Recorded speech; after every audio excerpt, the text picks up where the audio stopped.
आल Pakistan local government workers federation Karachi division की core committee के इजलास में फेडरेशन के मरकजी चेयरमैन सैयद जुल्फ़िकार शाह की सदारत में जो इजलास हुआ, उसमें इजलास में Karachi water and sewerage corporation के आइंदा सब जो रेफरेंडम होने वाला है उसके लिए टाउन्स की रिटायर मुलाजमीन के पेंशन केसेस ताहाल ना लेने से पैदा सूरत हाल का भी और दीगर सूरत हाल में जिसमें जाली भर्तियाँ और प्रमोशन के खिलाफ जारी कार्रवाइयों को मजीद तेज करने के लिए अदालती केसेस की पैरवी की मनसूबाबंदी करने की तनख्वाहों और पेंशन, इन तमाम चीज़ों पर आज गौर किया गया।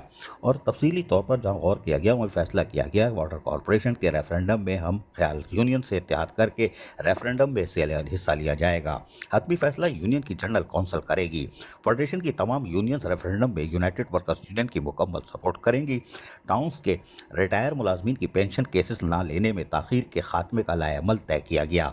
तनख्वाहों पेंशन के रिकॉर्ड को कंप्यूटराइज करने के अमल को तेज करने की जरूरत पर जोर दिया गया। जाली भर्तियों और प्रमोशंस के खात्मे के लिए लोकल गवर्नमेंट को भेजी गई शिकायत और भेजे गए केसेस पर फैसले के लिए additional chief secretary local government से मुलाकात करने का फैसला किया गया। लीगल कमेटी की रिपोर्ट इमरान अली ने इजलास में पेश की और ज़ेर इल्तिवा मुकदमात की जल्द समाअत की दरखास्तें देने का भी फैसला किया गया। सिंध बैंक की जानिब से टाउन्स के फंड्स पेंशन के अलहदा अकाउंट ताहाल खोलने पर तशवीश का इजहार करते हुए सिंध बैंक के सदर से अदालती अहकामात की रोशनी में मुलाकात का फैसला किया गया। फेडरेशन की जानिब से मसीह मुलाजमीन के ईस्टर के त्यौहार से कबल मसीह मुलाजमीन को तनख्वाहों पेंशन की अदायगी के लिए खतूत तहरीर करने का फैसला किया गया।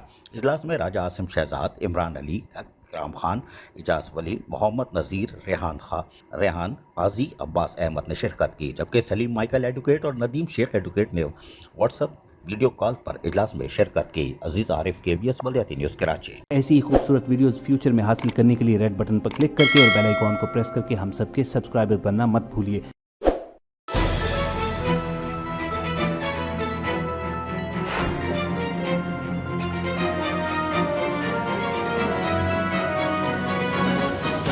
KBS बल्दियाती न्यूज़।